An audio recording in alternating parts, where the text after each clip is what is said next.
సరస్వతి శిశు మందిరం 44వ వార్షికోత్సవ విద్యతో పాటు భారతీయ సంప్రదాయము, సంస్కృతి, జాతీయ భావాలు, ఆధ్యాత్మికరణలు గురించి అలాగే శారీరక విద్య, సంగీతము, సాంస్కృతిక విద్య వంటి ప్రధాన పాఠశాలకు పరిధీయమైన అధ్యయన రంగాల్లో నిర్దేశించిన పాఠ్య పుస్తకాలతో పాటు శ్రీ సరస్వతి శిశు మందిరం పాఠశాలలు 5 అదనపు విషయాలను బోధిస్తుంది. నైతిక విద్య ఇందులో స్వాతంత్ర సమర యోధుల కథలు, పాటలు, నిజాయితీ, వ్యక్తిగత పరిశుభ్రతల గురించి బోధిస్తారు. శారీరక విద్య ఇందులో కరసాము, మార్షల్ ఆర్ట్స్, యోగా, సంగీతము, సంస్కృతము, వేద గణితం గురించి నేర్పిస్తారు.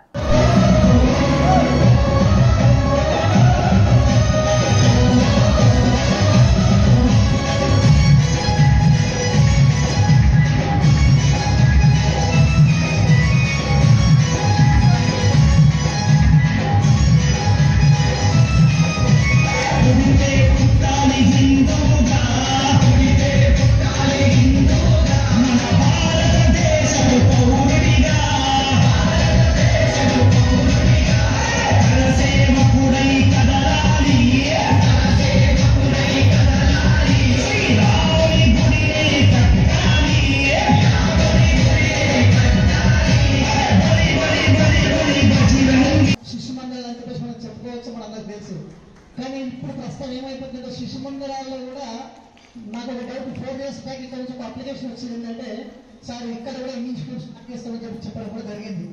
అంటే నాకు ఏంటంటే రాను ఏంటంటే ప్రతి ఒక్కరు కూడా ఆంగ్ల మాధ్యమానికి అలవాటు పడుతున్నారు కాబట్టి ఇక్కడ కూడా విద్యార్థులు కూడా ఇప్పుడు ఆంగ్ల మాధ్యమంలో చదువుగా భావిస్తున్నారు.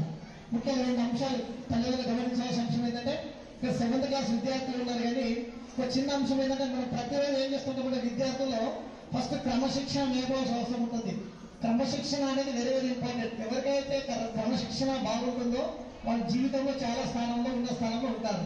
మరి క్రమశిక్షణ ఎక్కడి నుంచి వస్తుంది అంటే ఇంటి వద్ద నుంచి ప్రారంభించాలి. ఫస్ట్ మన ఇంటి ముందు పిల్లలు చాలా రకాల అల్లరి చేస్తున్నా మనం మందలించకుండా ఏమనకుండా మందలించిన వాళ్ళని బెదిరిస్తుంది. మొదటి నుంచే క్రమశిక్షణ అవసరం. రెండవది, చాలా మంది మేము విజిట్కి వెళ్తే కాంప్లైంట్స్ వస్తుంటే ఏంటంటే సార్ పిల్లలకు లేవగానే పుట్టి నుంచి పెరిగే వరకు ఏం చేస్తామంటే మనం నడిచి పాఠశాలకు వెళ్ళేదాకా మనకి ప్రతిరోజు ఉదయం లేపడం లేపుతాము, తర్వాత బ్రష్ చేసుకోవడం, లేవగానే బ్రష్ చేసుకోవాలి, బట్టలు స్నానం చేసుకోవాలి, బట్టలు వేయాలి, టిఫిన్ చేయాలి, బ్యాగ్ తీసుకోవాలి, పాఠశాలకు వెళ్తాలి. ఇది ఒక అలవాటుగా మారుస్తాం మనకి, అవునా కదా? ఇది అలవాటు అంటాం దాన్ని. కానీ ఇప్పుడు పిల్లలకి ఏమైందంటే టీచర్స్ పరీక్షలు రావడానే రేపు పరీక్ష అంటే వాళ్ళు చెప్తే వాళ్ళకి ఒక సమయం అంటే ఎప్పుడు అవకాశం ఇస్తారు. రేపు పరీక్ష కదా సరే చూద్దాంలే, తర్వాత నెక్స్ట్ ఎస్ఎస్సీ ఎగ్జామ్ 18 కదా సరే చూద్దాంలే. అంటే ప్రతి పరీక్షకు వాడు ఎగ్జామ్ అని చెప్తే తప్ప విద్యార్థులు పరీక్ష వైపు చూడడం లేదు. కారణం ఏంటంటే మనం అందరం మీరు కానీ మేము కానీ ఏం చేయాలంటే మనకి అలవాటుగా విద్యను అలవాటుగా మార్చాలి తప్ప ఇది అవకాశంగా మార్చున్నాం. అంటే ఏదైతే విద్యార్థి జీవితంలో తను ఎదగడానికి ముఖ్యమైన అంశము విద్య. ఏం మాట్లాడినా నాకు తెలియదు, నేను ఇక్కడ ఏం మాట్లాడినా నాకు అర్థం కావట్లేదు, ఎవరేమి మాట్లాడిన ఆలోచన లేదు. ఎందుకంటే ఈ యొక్క సీక్వెన్స్ దెబ్బతింటారు కాబట్టి మనకు అర్థం కాదు, మాట్లాడే పద్ధతి ఉండదు.